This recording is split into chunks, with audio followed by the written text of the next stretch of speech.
And girls, and welcome to online class of biology. Students, today we are going to start the fourth chapter, that is reproductive health. In this chapter we are going to study about the different aspects which are related to reproduction. Reproductive health literally means the proper functioning of the reproductive organs in an organism. But here in this chapter we are going to talk about human beings. So reproductive health in reference to human beings means the proper functioning of the reproductive organs in human beings. But this also includes many other aspects. So according to World Health Organization, reproductive health means a total well-being in all aspects of reproduction, that is physical, emotional, behavioral and social. So from this we can also conclude that a society with people having physically and functionally normal reproductive organs and normal emotional and behavioral interaction among them in all sex related aspects might be called reproductively healthy. You must be proud to know that India was amongst the first countries in the world to initiate action plans and programs at a national level to attain total reproductive health as a social goal. And these programs were called family planning, which were initiated in the year 1951. The main agenda of these programs were to initiate and introduce sex education in school so that the children or the young age students can be encouraged to provide right information about the sex related aspects so that they can be discouraged in believing the myths and misconceptions which were related to sexual processes and reproduction. Proper information about reproductive organs, adolescence and related changes, safe and hygienic sexual practices, sexually transmitted diseases, etc. were introduced and were given to the young students so that they can lead a healthy life in future. These programs also included educating people, especially the fertile couples and those in marriageable age group, to provide them information regarding the birth control options, care of pregnant mothers, postnatal care of the mother and child, importance of breastfeeding, equal opportunities for male and female child, etc., so that the society can be reproductively healthy. These programs also introduce the statutory ban on amniocentesis process. Amniocentesis is actually the sex determination of a fetus during the development of the fetus in the mother's womb by the determination of the chromosomal pattern so that the female feticide can be stopped. Apart from that, there were massive child immunization. Also, the researchers under these programs help to develop contraceptive pills for the females that like Saheli in Central Drug Research Institute at Lucknow so that the birth control can be done, that is the checking of the population increase can be done. Even after introduction of such plans at a national level, our country was still facing the biggest problem, that is population explosion. Population explosion refers to the increased number of people in a particular area to the actual number of people that area can afford in respect to the resources over there. Our country was facing massive increase in the population rate due to the rapid decline in the death rate, maternal mortality rate and the infant mortality rate. So to check the population explosion, there were many programs initiated under the reproductive health action programs which included slogans like Hum Do Hamare Do. There were statutory raising of marriageable age of the female to 18 years and that of males to 21 years so that the population explosion can be checked, so that the unwanted pregnancy can be prevented. And the education of the birth control was introduced. You have already studied about the birth control processes in your class 10, and you know that the birth control process mainly includes the natural methods, the barrier methods, the chemical method and the surgical method. The natural methods include the natural barrier which is provided by the couple to prevent unwanted pregnancy. It includes periodic abstinence, which is a method in which the couple avoid from coitus, that is copulation, from the day of 10 to 17, which includes the ovulation. Also, it includes the withdrawal or coitus interruptus, which is another method where the penis is withdrawn from the vagina before the ejaculation. The natural method also includes lactational amenorrhea, where we know that the female is unable to produce child, or the female cannot be pregnant during the lactation period, that is just the parturition of after the parturition of the first child. The second method in the birth control is the barrier method, where several barriers, physical barriers like condoms, diaphragms, cervical caps, and walls can be used during the process of coitus to avoid unwanted pregnancy. The barrier method also includes the introduction of intrauterine devices like copper T and others in the uterus and in the vaginal tract of the female to avoid the fusion of sperms with the ova. The next method in birth control is the oral method, where the female is used to take, where the females actually take different pills and medicines which are related to the hormones like progesterone and estrogen combination, so that the menstrual cycle of the female can be hampered, or so that the ovulation of the female can be controlled to avoid unwanted pregnancy. The last method in birth control is the surgical method, which is also known as the sterilization, where vasectomy and tubectomy can be seen. It is actually the blocking of the fallopian tube and the vas deferens in male and female, so that the sperms and ova can be blocked and avoided to fuse during the process of copulation. So these are basically the 4 methods in birth control which can help to prevent the unwanted pregnancy and to control the population.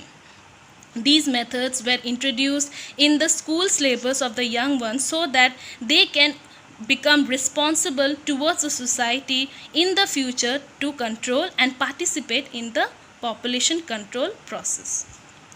The next thing which you should know, which is related to the reproductive health, is the medical termination of pregnancy.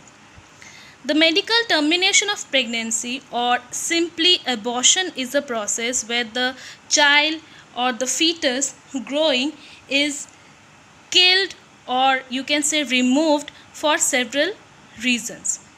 The main reason why this process was initiated under the reproductive health plans were actually to kill the child or to remove the fetus if it has any abnormality in it. But later this process was misused by some people to kill the female fetus inside the mother's womb, which included the use of amniocentesis process also. So when the parents used to come to know about the sex of the child by the process of amniocentesis, they actually decided to undergo medically termination of the child to kill the female feticide. That's why nowadays the amniocentesis process has been banned in our country, and the medical termination of the pregnancy or the abortion is strictly related to some emergency cases like the abnormality of the fetus or rape cases and etc. The next thing which is related to our reproductive health are the sexually transmitted disease. Students, you know that there are various kind of disease which occur around us, but the sexually transmitted disease are very dangerous and have become quite common in our country due to the multiple sexual practices. This sexually transmitted disease includes diseases like gonorrhea, syphilis, genital herpes, chlamydiasis, genital warts, which specially are, and AIDS, which are specially transferred from a person to another person during the process of coitus. Among all these diseases, there are some diseases like AIDS and hepatitis B, which spreads through sexual processes and cannot be cured. AIDS is a very dangerous disease and is mainly transferred through sexual processes, but apart from that, AIDS can also be transmitted by sharing injection needles, surgical instruments, transfusion of blood from an infected mother to its child. But the transmission of AIDS, that is the transmission of the HIV virus which causes this disease, is actually done by the sexual processes. We will study about the AIDS disease in details in your next chapters in future. But apart from AIDS, there are many other diseases, though they are curable to some extent, which are transmitted through these sexual processes. The usual symptoms, or you can say the early symptoms which actually occur in the human beings when the disease is caught is actually the fluid discharge, slight pain, swellings in the genital region, etc. To prevent the transmission of these diseases, a person should avoid sex with unknown partners and also multiple partners, which is actually the main reason for the transmission of these sexually transmitted diseases. To use condoms or diaphragms and other mechanical barriers during coitus. And if you have any doubt, you must consult a doctor to get the diagnosis of the disease properly and in time. So these are the few steps which should be taken by a person and an individual to avoid sexually transmitted diseases. The last thing which is related to the reproductive health is infertility. A large number of couples all over the world, including India, are infertile. That is, they are unable to produce children in spite of unprotected sexual cohabitation. The reasons for this could be many, like it can be a physical problem, it can be a congenital problem, it can be disease, it can be drugs, immunological problem, and even psychological problem.